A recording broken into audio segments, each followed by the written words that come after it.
With the coronavirus pandemic happening across the world, the United Kingdom, and particularly the capital city of London, has been hit very hard. That has placed strain on the National Health Service, the government-sponsored healthcare provider for the British citizens.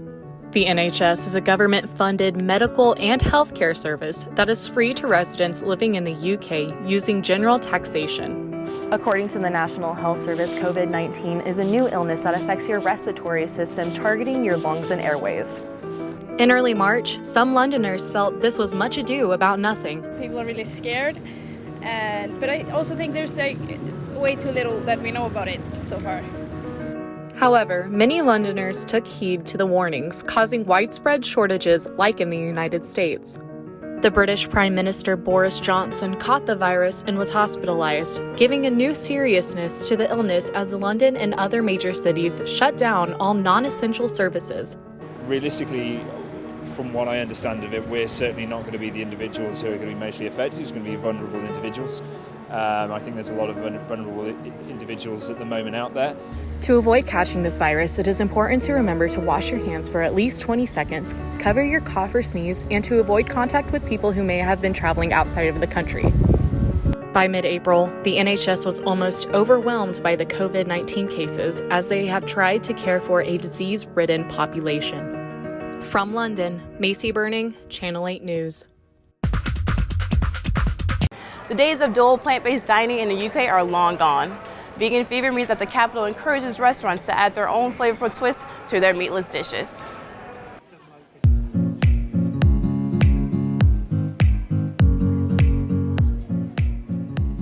Veganism is a compassionate way of living that seeks to avoid exploiting animals for any purpose. In dietary terms, this means they do not consume meat, fish, eggs, dairy products, or any animal byproducts. The number of vegans in the UK has quadrupled between 2014 and 2019, with around 600,000 Britons now on a plant-based diet, equivalent to more than 1% of the population, according to the charity of Vegan Society. I think it's exploding. I think particularly this year with Veganuary, for sure, so many more shops and restaurants who are getting on board with it. Even to see Burger King coming out with a vegan burger, and McDonald's and KFC. Who goes to KFC to eat vegan? But they were bringing out a vegan option. So, for sure, it's definitely accelerating in the right way. In a like manner, the residents of the city take veganism to a new level. Universities here provide fresh foods throughout the year. Students have the opportunity to choose between produce and healthy treats as an alternative to snacks filled with artificial flavors and colors. Here at Regents University, they are very conscious of giving their students the meal choices that fit their lifestyle. In all of our outlets, there is vegetarian options as standard and vegan options. We make sure that there is at least some choice. So on our grab-and-go sandwich selection, there is daily specials in there. On the hot counters here in the refectory, we have at least one hot option main meal, if not 2 or 3. There is then the full salad bar, which usually only one of them is not vegan, but the rest will all be vegan choices. There's then crisp snacks, and we have a selection of vegan ice creams. Wholesale and retail markets are a way for present-day traders to sell specialty foods to the general public. Amongst the produce on sale are approved vegan options. During my production period, I also acquired vegan certificate, which is a long process because they need to satisfy that all your ingredients, including the sweetener, the sugar, is vegan approved, because they want to know the process of the product you are putting in your production before it's approved.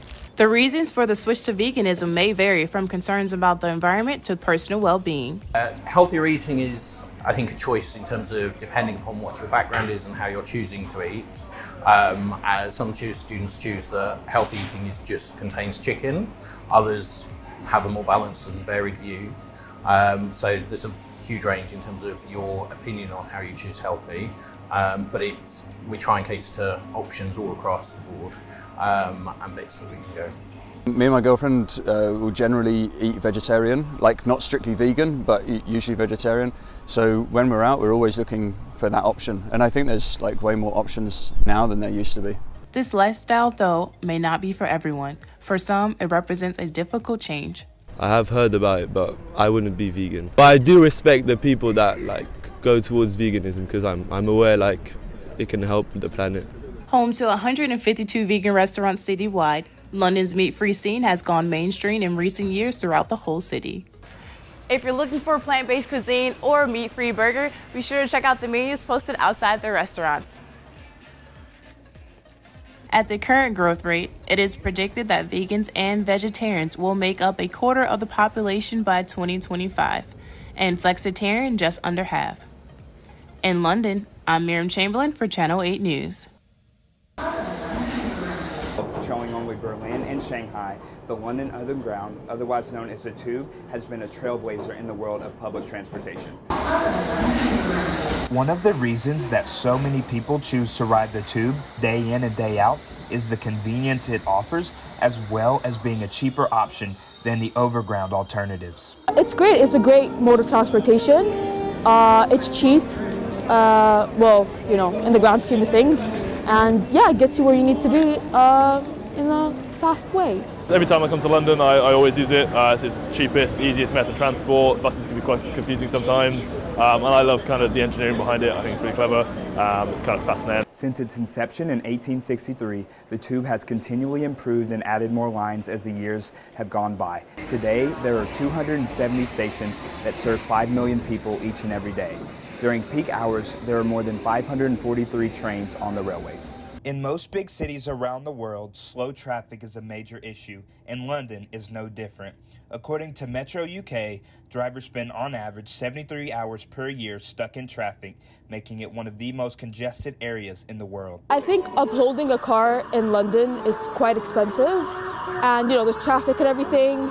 I just think the Underground is just like an easy way to get from point A to point B without any hassle. The traffic in London is an absolute mess, a diabolical mess. The London Authority, Sadiq Khan, Boris Johnson have made London, you can't drive in London anymore because they've put these bike lanes in, they've cut roads off, and it's impossible to drive in London anymore. When I first got my license to drive in London, it was beautiful. We could go to A to B, we could say to the customer, we'll be 10 minutes, but now we can't do that anymore because they've shut roads off, they put bike lanes in. London, to me, is basically a big car park. The Tube is just like quicker and convenient. If you're in a car, you're gonna get stuck in traffic because of traffic congestion. It probably isn't good for the smog either, because obviously our air pollution isn't great. And yeah, the Tube just is able to connect all of London. You can switch lines really easily, so you can get to anywhere in London within probably an hour. It's easy, you can get on and off really quickly, you get a direct line directly to where you want to go. There's a lot of stop-starts, you're probably going to be in traffic a hell of a lot more than you would be.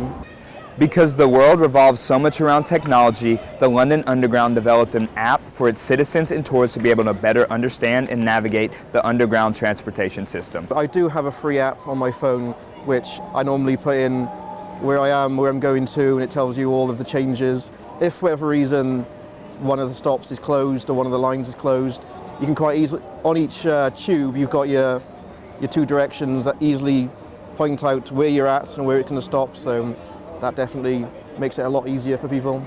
Even with the current pandemic, the Underground has continued to run on a limited basis as an essential way for people to move around the city, with hopes that it will be back up and running at full speed as soon as the pandemic is resolved. Underground in London, I'm Jacob Hall.